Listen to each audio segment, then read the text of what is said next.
মুহররম মাসের মধ্যে বিশেষ করে একটি দিন আছে যেটিকে আরবিতে আশুরা বলা হয়। আশুরার দিন আমরা বলি, আশুরার দিন। আশুরা শব্দটি আরবি, তার অর্থ হলো দশম দিন, 10 নম্বর দিন, মানে মুহররম মাসের 10 তারিখ। বলেন আশুরা শব্দের অর্থ কি? 10 তারিখ। কোন মাসের 10 তারিখ? মুহররম মাসের 10 তারিখ। এই মুহররম মাসের 10 তারিখকে আরবিতে আশুরা বলা হয়। এই আশুরা দিনের অনেক ফজিলত আছে। কি ফজিলত? এই আশুরা দিনের মধ্যে বিশেষ এই ফজিলতের কথা বুখারী শরীফের হাদিসে আছে। বুখারী শরীফ প্রথম খণ্ড 268 নম্বর পৃষ্ঠার মধ্যে দুটি হাদিস, প্রায় আরো 4-5টি হাদিস আছে, আমি দুটি বলবো। এই আশুরার দিনে আল্লাহর রাসূল রোজা রাখতেন। আমাদের উপর যে রমজান মাসের রোজা ফরজ হয়েছে, এই রমজান মাসের রোজা ফরজ হওয়ার আগে নবীজি আশুরার রোজাও রাখতেন। কেউ কেউ বলতেছেন আশুরার রোজা ফরজ ছিল, পরে যখন রমজান মাসের রোজা ফরজ হয়েছে তখন আশুরার রোজা নফল হিসাবে চালু আছে। এটি খুদ বুখারী শরীফের বর্ণনা। আম্মা জান আয়েশা রাদিয়াল্লাহু আনহা থেকে বর্ণিত। আন আয়েশা রাদিয়াল্লাহু আনহা قالت كان يوم عاشوراء تصومه قريش في الجاهلية وكان رسول الله صلى الله عليه وسلم يصوم في الجاهلية فلما قدم المدينة صامه وأمر بصيامه فلما فرض رمضان ترك يوم عاشوراء فمن شاء صام ومن شاء أفطر أو كما قال عليه الصلاة والسلام। আম্মা জান আয়েশা রাদিয়াল্লাহু আনহা বলতেছেন, জাহিলিয়তের যুগে কুরাইশবাসীরা আশুরার রোজা রাখতো। আল্লাহর রাসূল জাহিলিয়তের যুগে রোজা রাখলেন। রমজানের রোজা ফরজ হওয়ার আগে আল্লাহর রাসূল রোজা রাখলেন। আল্লাহর রাসূল যখন মক্কা থেকে হিজরত করে মদিনায় গেলেন তখন তিনি আশুরার রোজা রাখতেন। সাহাবায়ে কেরামদেরকেও আশুরার রোজা রাখার আদেশ করতেন।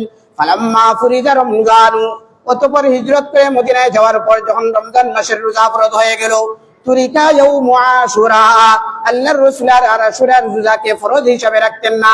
বললেন যে চায় আশুরার রোজা রাখতে পারে, যে চায় নাও রাখতে পারে। অর্থাৎ আশুরার রোজা নফল বা মুস্তাহাব হিসাবে তার বিধান কিয়ামত পর্যন্ত চালু থাকবে। এটাই হলো আশুরার রোজার ইতিহাস। যে আশুরার রোজা এক সময় ফরজ ছিল রমজান মাসের রোজা ফরজ হওয়ার আগে, রমজান মাসের রোজা ফরজ হওয়ার পর ফরজ রহিত হয়ে আশুরার রোজা নফল হিসাবে আছে। এটা আমরা জানলাম। এবার আমরা জানবো আশুরার রোজাটা কোত্থেকে আসলো, কিভাবে আসলো। বুখারী শরীফের বর্ণনা, এই একই পৃষ্ঠায় ইবনে আব্বাস রাদিয়াল্লাহু আনহু থেকে বর্ণিত।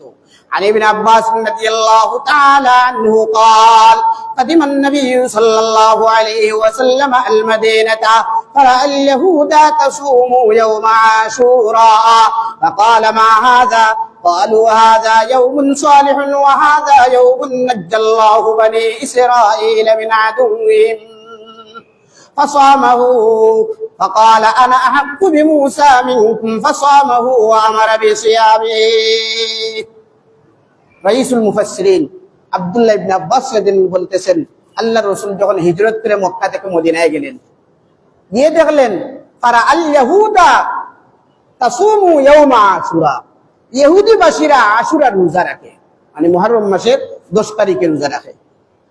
মদিনার আশেপাশে ইহুদিদের বসতি ছিল, এই জন্য রাসূল হিজরত করে মদিনায় যাওয়ার পর দেখলেন ইহুদিবাসীরা রোজা রাখতেছে। তখন রাসূল তাদেরকে জিজ্ঞাসা করলেন, মা হাদা, এর কারণ কি?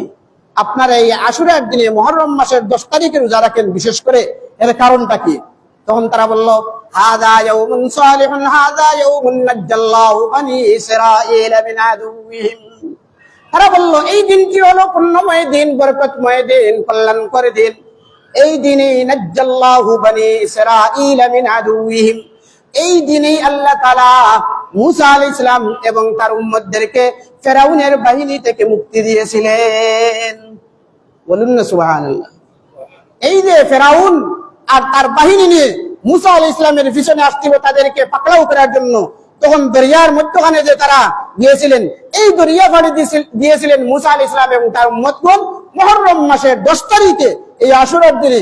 এই জন্য মুসা নবী রোজা রাখতেন আল্লাহর কৃতজ্ঞতা প্রকাশ করার জন্য, শুকরিয়া হিসেবে। ফাসামাহু মুসা, তখন আল্লাহর রাসূল বললেন, মুসা নবী যদি রোজা রাখতে পারেন আশুরার দিনে, তাহলে মুসা হলেন আল্লাহর রাসূল পয়গম্বর, আমিও আল্লাহর রাসূল পয়গম্বর, আমিও রোজা রাখতে পারি। তখন নবীজি তিনিও রোজা রাখলেন, সাহাবায়ে কেরামদেরকেও রোজা রাখার আদেশ দিলেন। এই হলো আশুরা রোজার আসার ইতিহাস।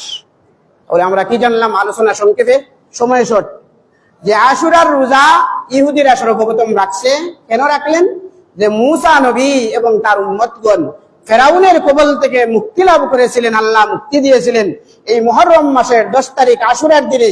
এই জন্য মুসা নবী আল্লাহর শুকরিয়া আদায় করার জন্য রোজা রেখেছেন, আমাদের নবী রোজা রেখেছেন, এই জন্য আমরা রোজা রাখতে পারি। এটি হলো আশুরা রোজার ইতিহাস। এবার আসুন, আশুরা রোজা রাখলে ফজিলতটা কি, লাভটা কি? মুসলিম শরীফের বর্ণনা, আন নবী হুরায়রা রাদিয়াল্লাহু তাআলা আনহু قال قال رسول الله صلى الله عليه وسلم احتسب على الله ان يكفر السنه التي قبله। আল্লাহর রাসূল বলতেছেন, আমি আল্লাহর উপর বিশ্বাস রেখে বলতেছি, কেউ যদি ঈমানের কিনার সাথে আশুরার রোজা রাখে, তাহলে আল্লাহ তার পিছনের 1 বছরের গুনাহ মাফ করে দিবেন। সুবহান, 1 বছরের গুনাহ মাফ হবে আশুরার রোজা রাখলে। এই হলো আশুরার রোজার ফজিলত, আশুরার রোজা রাখার ফজিলত। তাহলে আশুরার রোজা হলো মুহররম মাসের 10 তারিখ। এই জন্য আমরা যদি সম্ভব হয় মুহররম মাসের 10 তারিখ রোজা রাখবো। আমাদের দেশের তারিখ অনুযায়ী মুহররম মাসের 10 তারিখ আগামী শুক্রবার হবে। আজকে যেহেতু 3 তারিখ, সেই হিসাবে আগামী শুক্রবার। তবে এখানে মাসলা হলো একটা, যে আল্লাহর রাসূল ইন্তেকালের আগের বছর বলে গিয়েছেন যে রাসূল প্রথমে একটা করে রোজা রাখতেন আশুরার, মুহররম মাসের 10 তারিখে। পরে রাসূল বললেন, আরে এই দিনই তো ইহুদিরাও রোজা রাখে, তারা একদিন রোজা রাখে, তাহলে আমরা তাদের সাদৃশ্যতা অবলম্বন করব না, আমরাও রোজা রাখবো, তবে আমরা তাদের বিরোধিতা করে 2 দিন রোজা রাখবো। রাসূল বললেন, আগামী বছর থেকে আমরা আশুরার 9 তারিখ এবং 10 তারিখে রোজা রাখবো, অথবা কেউ যদি 9 তারিখ পারে না, তাহলে 10 এবং 11 তারিখে রোজা রাখবে। এই জন্য আশুরার রোজা যদি শুধুমাত্র কেউ 10 তারিখে রাখে, এটা মাকরুহ হয়, অপছন্দনীয়। হ্যাঁ, শুধু একটা রাখলেও সওয়াব হবে, তবে উত্তম আর বেটার হলো 2 দিন রোজা রাখা, চাই হয়তো মুহররম মাসের 9-10 অথবা 10-11 তারিখে। তাহলে আশুরার দিনের আমরা ফজিলত জানলাম, এটা মুসা নবীর কাছ থেকে, তার যুগ থেকে এসেছে। এই দিন রোজা রাখার অনেক ফজিলত আছে।